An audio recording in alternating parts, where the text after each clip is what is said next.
Okay, welcome back everyone. Welcome back to According to Carlo. Again, I have another very special guest, an icon in the real estate business in the GTA, especially Mississauga, an old friend.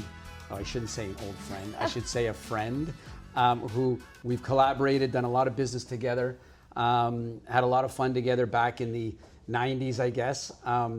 So Kim, well back then it was Kim Egerton, now it's Kim Marr. Am I allowed to say that? Is that okay? Because Absolutely. I think half the community knows you as Kim Egerton. For sure. But we'll go Kim Marr.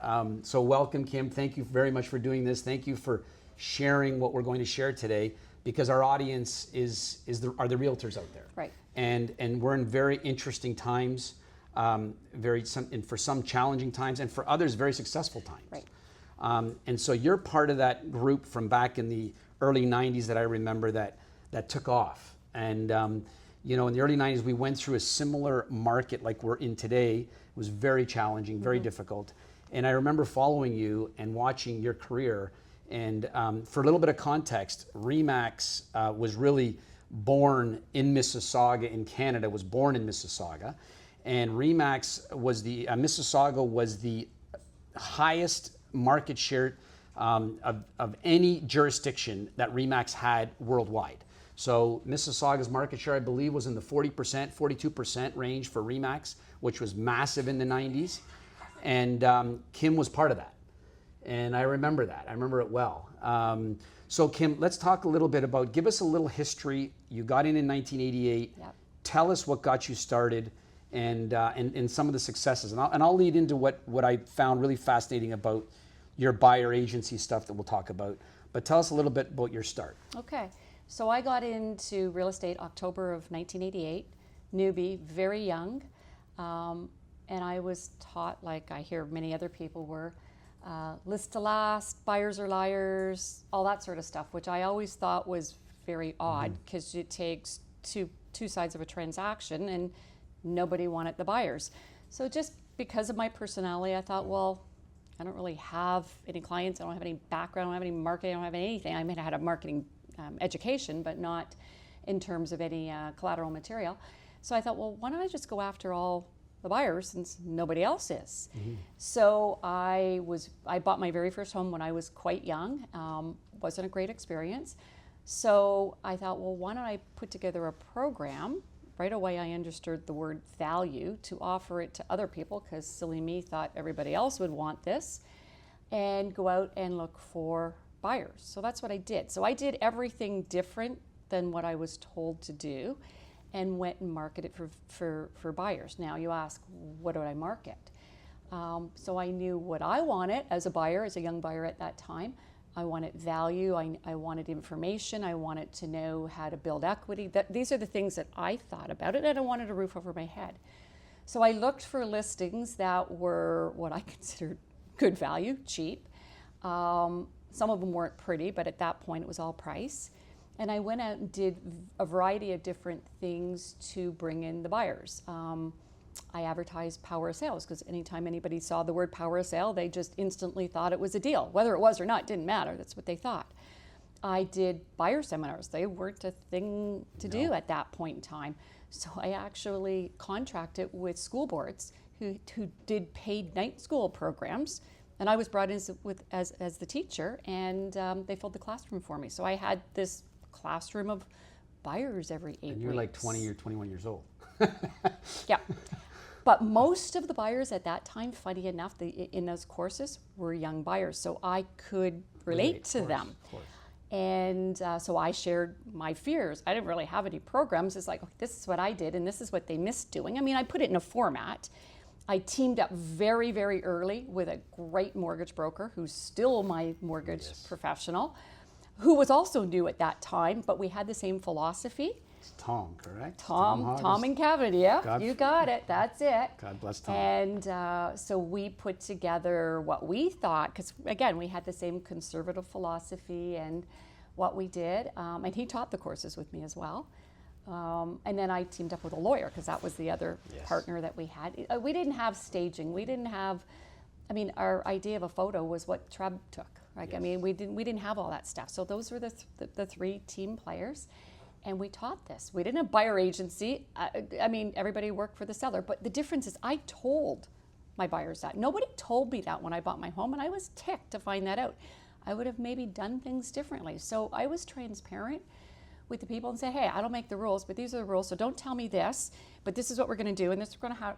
And it built trust. Right. It built that kind of authority. We didn't have buyer rep contracts. We didn't have anything of that nature. Yeah, so just to clarify that, for those of you listening, we were working for the sellers. That's right. 100%. The buyers, the cooperating agents were always working for the sellers until buyer agency came, which was probably in the mid-90s. Yep, 95 I think it was. 95 was when buyer agency came out and said, okay, now the buyers are going to get represented. But between 86, when I started, to 95, we only worked for the sellers, Right. even though we had a buyer. That's right.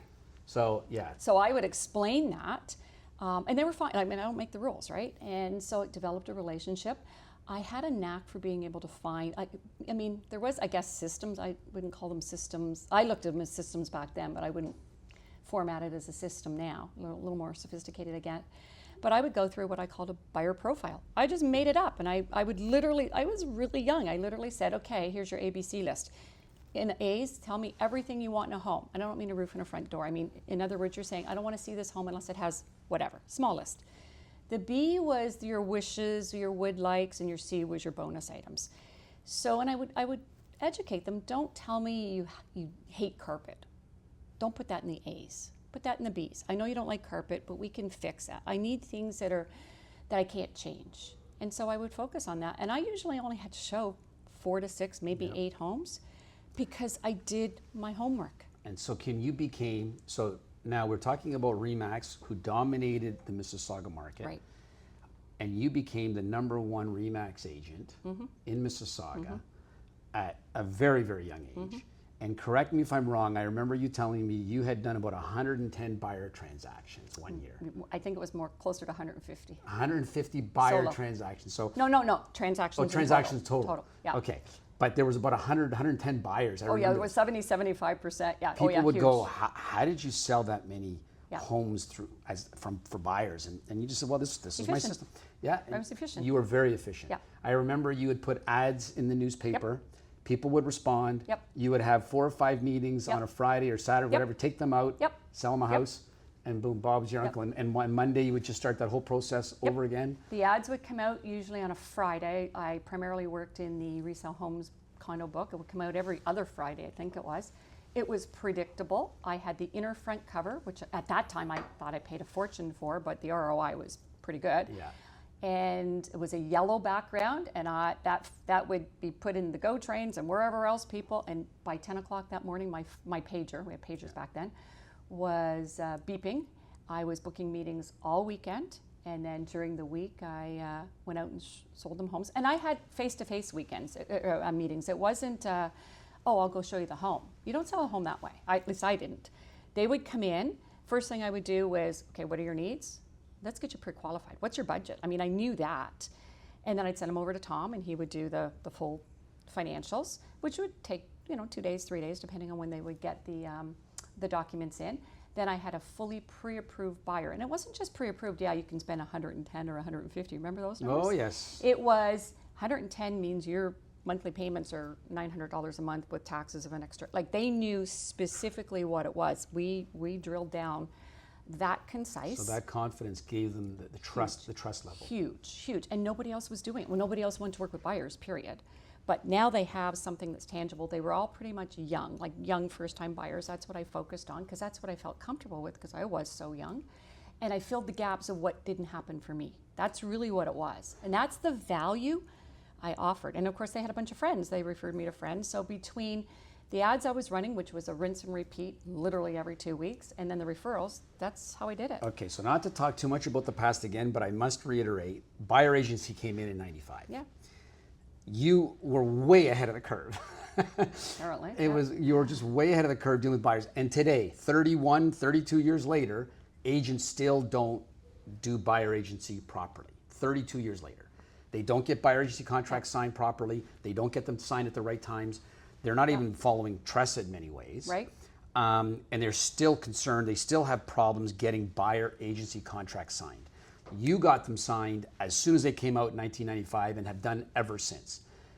Just give us a little snippet of how that worked for you and why were you so successful with the buyer agency contract? I think it's the value I offered. I did, well, first of all, back then, nobody did any of this. Now I would like to think people do that. But it was always about, it's not about me. It's about what's your void, what do you need, what can I fulfill for you? Which is exactly what I gave them, which I didn't get when I was that first-time buyer. Now things are a little different now because they have access to data. Correct. They didn't have access to the MLS, so we also had that back then. Now they can go on MLS. So if you're an agent saying, yeah, I'll just flip you over whatever is on MLS, well, they don't need you. Right. So it's other value added. And I had some of those programs back then as well. Example, I had a mortgage, what I call escalation program, which, geez, I came out early 90s, 92, 93. I repackaged it. I just used the terms and conditions that were in a mortgage that everybody has. And I put it together and I said, look, I'm going to show you how you can escalate through this mortgage, pay it off in 10 to 15 years, not 25 to 40 years, depending on how the amortizations got stretched. You're going to build your equity. Yeah, you might get natural appreciation, although we didn't know that in the 90s because everything was downhill for like 5 or 6 years back then. I mean, it turned around and obviously we know what history is showing us now. But I would say don't bank on natural appreciation. Let's build your equity. And I had certain programs that were easy to do. Like I did them. They were so easy. I'm going to build your equity because I know if you're a first-time buyer in 5 to 7 years, chances are you're going to move. Yeah, so showing them that value huge. Made it much easier for you to say, now I'm going to commit to you on a contract and you commit to me. 100%. Because you said, otherwise I'm not, and I remember you'd say, you wouldn't show them houses. No, unless they were pre-approved and unless they signed a buyer, you did not show them houses. Nope. I remember you telling me Nope. that. And we were like, wow, how did you do that? And you're still, you know, even today, it still works. A little bit of anomaly in terms of people getting the buyer agency Well, contracts. that shouldn't be. Of course. Yeah. So let's tell me what worked. Tell me what was different then versus now, because obviously your longevity, you're still very successful. You've seen the evolution of this business. Yep. Tell me what, from then to now, what's very different, or what you would tell a newer agent coming into the business. What did you do then that was different than what you could do now? Okay, so it's how you present it in terms of format. So back then it was print.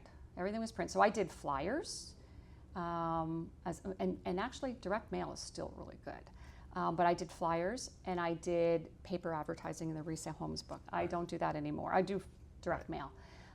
So everything's gone online. It's all digital. So the format is the same, but the format is different, but what you say and how you deliver it, it's still got to be value. And I've always focused on education. So I'm not an agent that typically goes out and just has whatever media company film the house and then stick it on social media. I might take snippets of it, but my idea of social media or anything online is it's either educational or it's entertaining.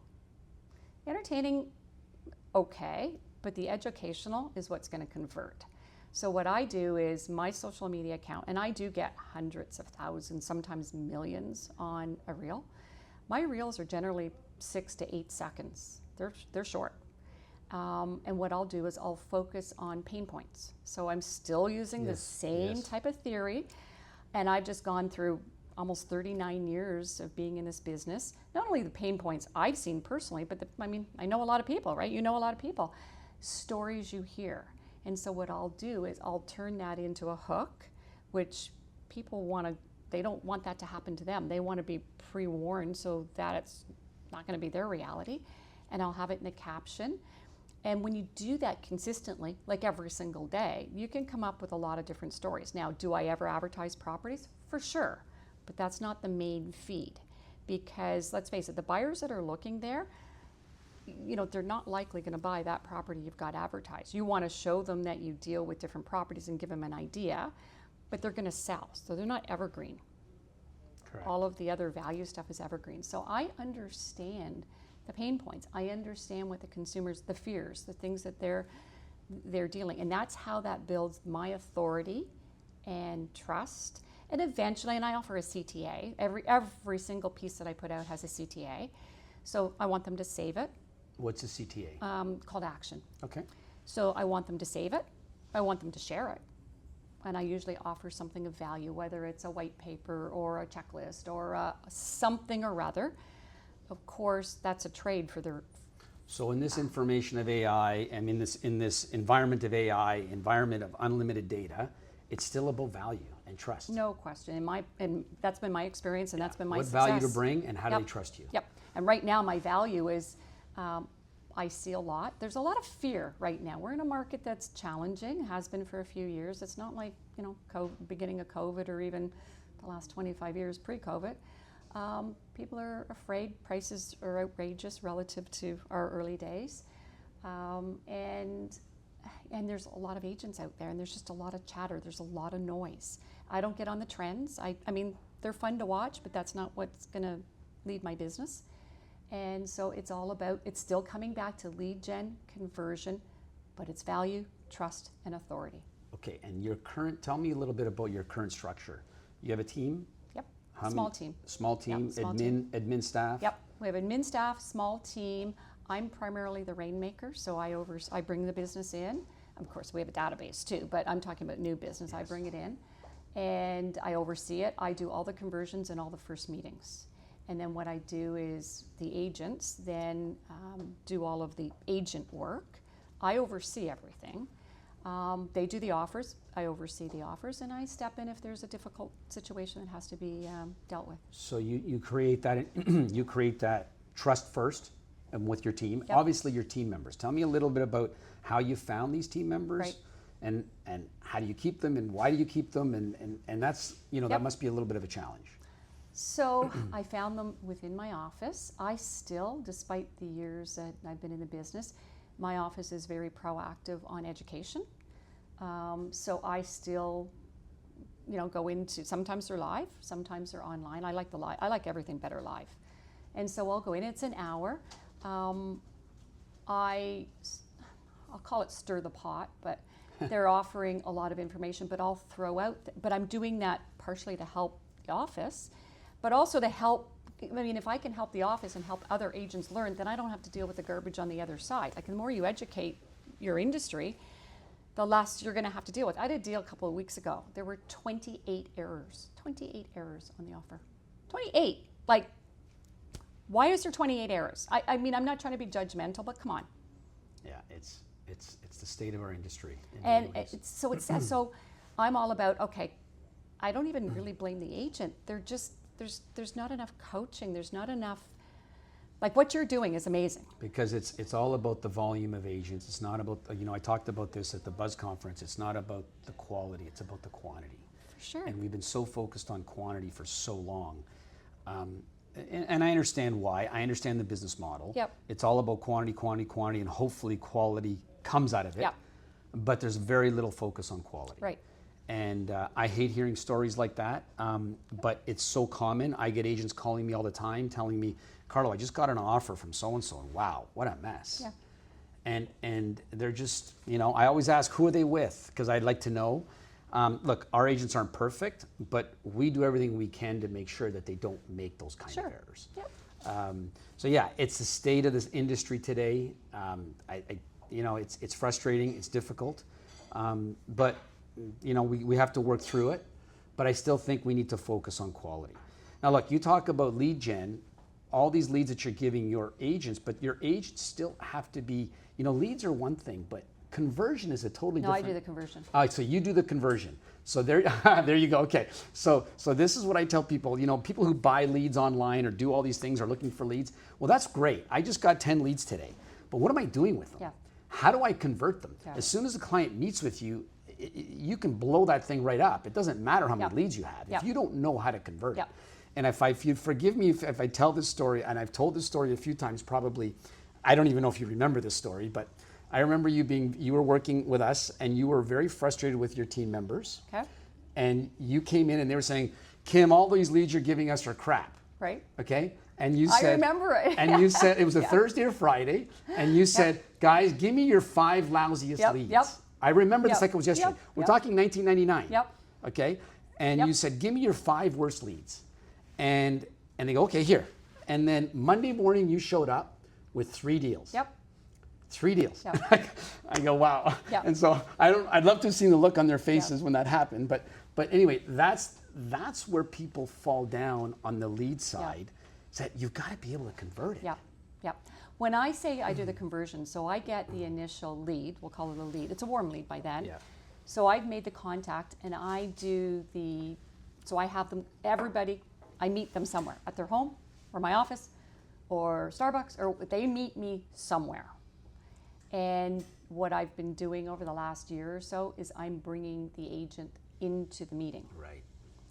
To shadow me, because they're going to be working with the client anyways. Right. So what I do is that's how I'm training them. Now I do role play and all those sorts of things, and they have a script, which they're not me, they're them. They just have to take the gut of the script and turn it into their personality. But the more they see me doing it, because eventually I want them to be able to do what I'm doing now, but I'm doing it. And then I get them signed up, so they're signed into No one will BRA. be you, let's be frank. It's hard, it's very hard. They can shadow you, they can learn, Yep. but it's really hard to make them you. Well, maybe so, but I like to think that the people that I have will eventually get to a point where they can do that. So right now I am, taking them through the buyer presentation or the seller presentation, and then they're being signed up, but they're part of that whole process, that presentation. So they're already introduced to the client, and of course I introduce them as my associate. Not, of course. That's how I do it, and that they're responsible for certain things. I'm sort of overseeing everything, and by then they've built the trust. And But the client has access to you? yes, So even though that person's taking over, they still have access to they you? have access to me that's right critical. now. They do. That's critical. However, they don't usually call. What they'll do is they'll email me and CC me in it. Right. The only time I usually get involved is if it's a very high-end deal, particularly if it was a past client too. Yeah. Or if there's a problem, and then I'll step in, because I still read. I'm still active. I still read the And emails. how many, are you looking for more agents to work with you? Yes and no. I don't need a lot because I'm not building a big team right now at this point. It'll be, right now with sellers, because of the way the market's changed, and it's different. It's the same, but it's different from the 90s. In the 90s, when the market dropped, we didn't drop from 2 million to 1.6 or 1.4. Like, we didn't have a gap that big. We might have dropped from 200,000 to 175 or something. 185, yes. So it's The good old days. it's a big difference. We also, do you remember when interest rates were 7%? We thought we died and gone to heaven, right? Yeah. Right? Like 7%. Can you? I remember my cousin bought a house and got 6.25%. Yeah. And he goes, Carlo, I don't know how to thank you. Yeah. I go, it wasn't me. Yeah, But yeah. 6.25. Yeah.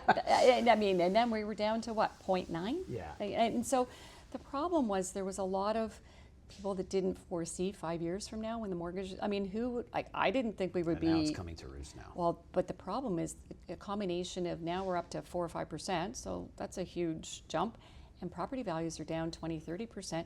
They're underwater. So the problem is you've got some people can't help. Like, you just cannot help them, and other people that are just very stubborn. They're just, no, I want, yeah, but I can't. So I know people that are carrying a lot of listings, but they're not saleable listings because either they're not really for sale. And I can tell you, with every buyer client I have now, everybody, like, I used to do it ad hoc before.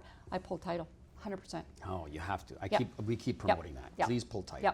Yep. We talk about the basics a lot, but you had to take risks way back in the beginning. Okay. And today we still talk about the basics, but there's still things that we need to do that may or may not be risky. But what is it that they really need to do to make a difference in today's market? And competing with today's realtors, who are also, some of them can be very advanced in taking risks. But again, what is it that you can provide, or what is it that we can do as newer realtors to take the chances necessary to be successful in this market? Okay. So I didn't really, maybe because I was so young then, I didn't really focus on it as a risk. What I looked at, and it was just the way my brain was, is I looked at doing what everybody else was doing as the risk. I couldn't compete when I was newer, younger, with all the money they were making, or what I thought they were making, or what it appeared they were making. I didn't have that market share. I didn't have that farm area. But I thought, everybody's going after the sellers, so I'm going after the buyers because I had no competition. So that's what I did. So I didn't look at it as a risk. I looked at it as logical. An opportunity. Yeah, it was totally logical. So that's where I developed those programs. And the funny thing is, because I had so many buyers, the listing agents, the predominant listing agents, were then coming to me, telling me in advance that they're listing a property. So I had like sort of the heads up something was coming. Relating it back to today, I don't think that's any different. I don't look at it as risk. I look at, okay, well, for example, I was slow, I will admit, to social media. Not because because what I was seeing with it, and it's not an age thing, Carlo. It was, Well, maybe it is, the but people watching might say that I was a little bit slow too, but but it was, what I was seeing was, oh, I had, a bagel for breakfast. Oh, I walked my dog. Like, it's like, yeah, I don't care. Like, how does that matter to me? It didn't resonate with me. And that's what I was seeing a lot of. And then I actually went back to school to get a certification in AI, predictive data analytics, in 2017, 2-year program, night school. wow, not long ago. It was that long ago. And I could see then, and I mean, that was into algorithms and with no computer science background, so that was interesting, but I got through it. And then I kind of went, oh, okay, this was, 7, 8 years, 9 years ago. That was like, okay, this thing is going to really take off. So that's when I kind of pivoted and went, okay, it doesn't have to be about walking. Although all that stuff is great, entertainment, dancing, whatever it is, there's a business part on it. And then it was like, okay, how do I make this part of my digital footprint? How do I become visible online? How do I matter online? How do I attract that audience? And it's no different than back when I did it in 1988, 1990, 92. Who's your target? What am I? And I'm still looking for the buyers. I'm not even going after the sellers because I believe that the sellers come as a direct. Because if you're a seller, you're looking to buy. That's usually the case, 100%. right? So then, if you get that, you're going to get the back end too. You're going to get the sale. So I'm still very buyer focused. So if you notice, most of my social media stuff is about adding value, mistakes that can happen, things that can do, how you can avoid it. Like, there's some fun stuff in there, but that's a small portion of it. And it's all focused on buyers, mistakes that can happen, nightmares after closing, and how do you do this? So they're like, oh, I don't want to do this. And then, of course, on stories, I'll post some nice pictures of homes or whatever so that they can see. And that's where this all leads into the CRM. So it's no different. So when did you start focusing on socials? About a year ago. A year ago. Really, really focused. I was on it about 2 years ago, flip-flopping around, trying this, and I would add, oh, I'm here for Christmas. And I'm like, nobody cares, right? It's been a year and a half. I'm a veteran compared to you. Yeah, you are. Yeah. So it's been about a year. And then, of course, I had to, because it takes time. You can't, I mean, the one thing I did notice when I was advertising back in the 90s, the hit was quick. It was like you would put an ad and it was pretty quick.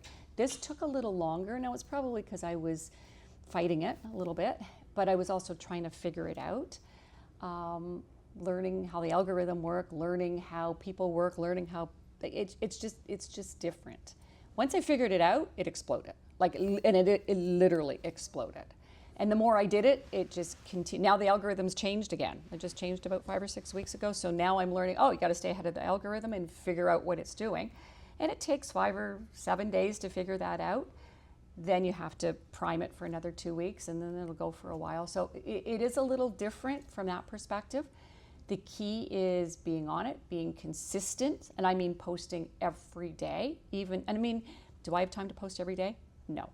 But what you do is you batch. So I'll go out and I might take an afternoon and batch 2 or 3 weeks worth of stuff and put it on a schedule, and it goes out.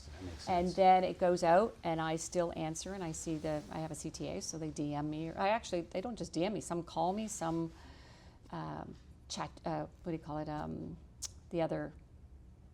They DM me, and then there's another app that they send it to me, and then I have a conversation. Literally, it's a conversation, and get them into my CRM. Some of them I'll meet right away. Some of them are 3 or 6 months away. But you physically meet with all your clients? All of them, 100%. You're not a client unless you meet me. Fantastic. And I have prepped my sellers. So if I have a listing, I've prepped my sellers. You only want pre-qualified buyers. You don't want just anybody walking through, right? No. So I've got permission to do it that way. So, and that works around Tressa too. Okay, so Kim, we talked about socials. Is there anything else Direct that you're mail. doing? Direct mail. You're doing direct mail. Direct mail. So direct mail consists of, it's educational, QR codes. So I like video. I'm comfortable in camera, so I like video. So I'm basically sending out direct mail, again, value added. To a farm area or your database? No, not to my database. No, I test a lot. I do a lot of A/B testing.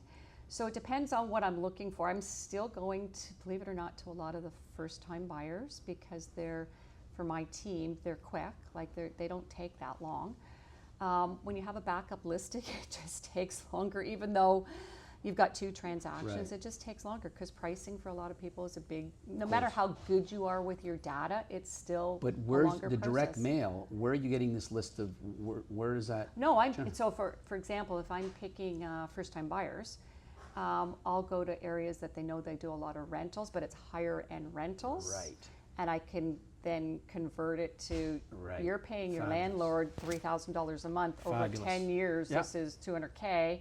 If you channeled this into your own mortgage, I'll help you build your equity. In my other program, I still use the mortgage accelerator. I have tons of testimonials. I mean, I used to have people back in the day call me in July and say, when you didn't have air conditioning in homes, everybody does now, should we spend $3,000 on air conditioning or hang out at the mall for the weekend because we want to take that money we would put it on our mortgage? I have a number of clients that paid off their mortgage in 10 years. Now, what was good with that, they could move up to a higher home, but a lot of them also pulled equity out that's now tax deductible and bought income producing properties as well. So that's a whole other aspect of income that was generated from that. So it's not just one thing, but it starts with one client. And it's always the buyers for me. Fantastic. Great It's stuff. always been buyers. Great stuff. Yeah, and I guess it leads into, like you said, the backups. But yeah, the list to last is still a good philosophy, but I can see how you're getting listings through your Buyers.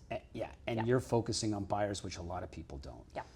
And we're seeing it here. I'm seeing it everywhere. There are a ton of buyers. People talk about this market, how difficult it is. The difficulty is getting the sellers to understand the market. That's right. But there are tons of buyers Yep. out there. We see listings flying off the shelf Yep. here when they're priced right. Yep. So there's buyers just waiting. Yep. They're out there. That's right. There's tons of them. And there's ways you can put deals together too. I mean, we're into the creative financing now, right? So, and I mean, creative legal financing. There's ways of, especially if a seller is being sticky on pricing, hold a VTB. Yeah. I mean, we're back to those sorts boy. of things, Yeah. right? So they're still going to get their. That acronym, isn't understood by. It's just not understood today. But I've Because had they a couple of haven't had inquiries to. on it. But Yep. VTBs were a normal thing. Yeah. Back in the 90s. But Yeah, and there's different ways that you can position it or deal with it. My team member was just doing a deal last night. We ended up in a multiple. We had the buyer, of course. We got it, but it was just when I saw the spread of where we were, my first reaction is, yeah, we're not losing a deal for that money. No, we're dealing with it. Called mortgage people, had them texting last night. It's like, this is how far we're, which I mean, it was enough, but not a lot. And it's like, no, we're not losing it for this. And they got back to us and said, no, we're not. We'll figure it out. It's still conditional on a couple of other things, but you just, and I trust my team. When we're dealing with, 39 years of the same mortgage people, I trust them. When they say it's going to get done, we're going to get it done. We're not great stuff. making it up. So, do you want to ask? Okay, yeah. So Kim, let's just go back to the socials for a sec. You mentioned that you're comfortable on camera, and you've only really been doing this for a year. Mm-hmm. People are generally shy about getting on camera. Yep. How did you overcome that? Was it an issue for you? Because people are just so worried about how they look and all that kind of stuff. Okay. So initially, probably it was. It was like, oh, I have to, hair is it like all that sort of stuff. And then I kind of went, when I'm sitting in front of you or a client or whatever, do I really think that you're looking? I don't know if you are, and I don't really care if you are. I'm there to offer my expertise, my value, whatever it is. I honestly don't think they are. I don't look at other people that way. When I'm listening and looking in their eyes, I'm listening intently at whatever they're trying to share with me. I do a ton of presentations. just one-to-one presentations with clients, which all realtors do. That's what we do. So if you're not nervous about doing a one-on-one in front of your client, how is it any different because the camera's there? It isn't. And the beauty of the camera, it's not even live. No, you can actually edit it. You can edit and do whatever you want. I can't to even edit it when I'm live in front of a person. Correct. I do like when I was teaching the school, whatever I do, it's you're still in front of a person. So that's the whole psychological. I think people are nervous they're going to judge you. I think that's really what it is. But they're not judging you any different than if you're sitting at their kitchen table doing an offer or doing a presentation. It's no different. So I think that's just psychologically what it has to be. And you're right, you can edit it if you don't like it. I mean, I guess, it didn't take me long because I've been standing in front of people for forever. You're right. And so when I just had to stand in front of a camera, it was a little bit odd, but it wasn't that big a deal, especially because I knew it was being edited. It's actually better because when you're sitting in front of people, when I'm doing a presentation, it's live and you screw up. Whereas on camera, you can just play with it. Kim, you mentioned that you don't really that concerned about how they're looking at your hair or whatever, what you're wearing. And this is a problem because I think agents generally focus on, oh, that person looked really good on camera. That person looks so good. Oh my God, I don't look like that. How do I do that? And then it freezes them, and they don't want to do it. So I think your point is awesome. Where it's not about that. It's about what are you providing. That's right, and it's the confidence. I'm not so sure it's about how you look per se on camera. It's the vibe or the aura that you emit. And that's got to be authority, expertise, confidence, and you better be offering value. Because if not, one of the things that I track on my social media is what they call the retention rate, and it's the 1 in 3 second. Because if those numbers are low, they're swiping. And my retention rate on average is the 1 second is 97. And the 3 second is usually somewhere between 75 and 87, which is huge. Those are elite numbers. What it's telling me is 97% of the people that see this are not swiping yet. 87 or 85% at 3 seconds aren't swiping. And then I look at what they call it's like a looping. It's a number if they rewatch it. So if I have a 7-second video and I'm seeing that the watch time is 19 seconds, they're watching it 2 and 3 times, which means they're getting value. Of course. So those are stats that I look at. So what it's telling me is they're not looking at my hair or my clothes. They're looking at what I'm giving them. They're looking at the value. And I think that's where, that's my personal opinion, that's where agents have to get past. It's, if you are confident in your ability, your confidence level, that's going to show, and what you're offering. If you're not offering anything. Awesome stuff, And I want to thank you for this because it's been awesome. But I want to leave with this. What would you recommend as your top 3 things agents should do now in this market? Okay, to generate business? Generate business, leads, sales, whatever. Okay, so I'm going to start with the newer agents because they don't have a book right now. So for me, it's always been going back to '88. It's lead gen. So it's get something of value out. The social media, I guess, format is going to take some time. It's not something you can get a lead usually in a week or two. Sometimes, but not usually. So I would do direct mail. I would be, especially with educating them on, okay, you're paying rent as an example of $3,000 a month or whatever a month. That translates into a mortgage payment of whatever, and that translates into a purchase price. With the new rules, with the down payment only needing the 5% up to 1.5 now, that relates, and just get into the market. Just start building equity. Now, I know a lot of people are still thinking, well, the market might drop, and it might. I don't have a crystal ball. I don't know. But I will tell you, I'd still rather be in a market where I'm building equity, because you don't have to rely on appreciation. You can buld your own equity in other ways. Still focus on the value of buying real estate. Yes. And being in it for the long haul. 100%. And then, and there's different strategies you can employ even if you are a lower income earner in this kind of a market. There's lots of them we could do, but it's just get them in there, get them aware of this, have a QR code on your direct mail, do videos, be constant. And as soon as they raise their hand and want information, it goes into a CRM, which will flow into an automated system of being in contact. So that's the first thing I would do. It's really inexpensive. You could do it at open houses, have a flyer for that. If you don't even have money to pay Canada Post, go deliver it yourself. Like, there's lots. It's what I did. Yes. Like, that's what I did I didn't have any money. So you can still do these sorts of things, and direct mail is cheap. So that's number one. I did my flyers. I didn't even pay a printer to do them. It was a photocopier that did them. So that's number one.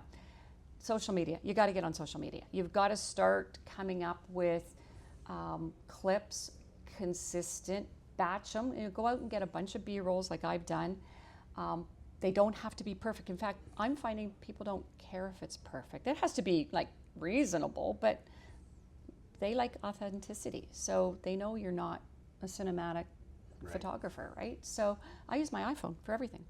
And I just go out, I film it, throw on my music's key, throw on your music, and there's different strategies to do that, and answer the comments. Make sure you add a CTA, get it into your CRM, and answer the comments. So I would do that, but that's a longer process, but it all comes back to who's your target group and who you're going to, what's the message? You have to talk to them. What's their message? What's the pain points that you're fulfilling? And the third one would be, especially if you're now an established agent, your database. Of course. Be in touch with your database, right? Constant database. Email is free, right? Send them stuff out. So are phone calls. So true. Problem is, so many people don't pick up anymore. They're busy. It's true. Text messaging works, but I 100% agree with that. But a lot of people don't open email either. But get your database. Be in touch with your database. Often what I'll do, if I know I have a drive, I'll have it on speakerphone, and I'll have a list of people that I haven't talked to in a while, and I'll just call them. Even if they don't answer and it goes into voicemail, I've left, hey, just thinking about you, how's it going? How's, Julia and Sammy's school? Do they whatever the case may be, and just leave a quick message. Sometimes I call back, sometimes I don't. I'm not even calling them to see if they're looking to list or sell. I'm just keeping in touch with them. Or do you have any questions, or whatever the case? So the moral of that story is, what's old is new.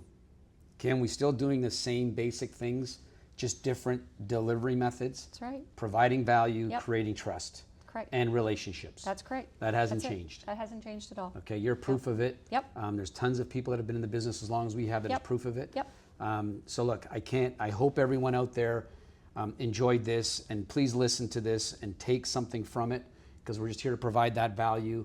And I think, Kim, I can't thank you enough for providing that value.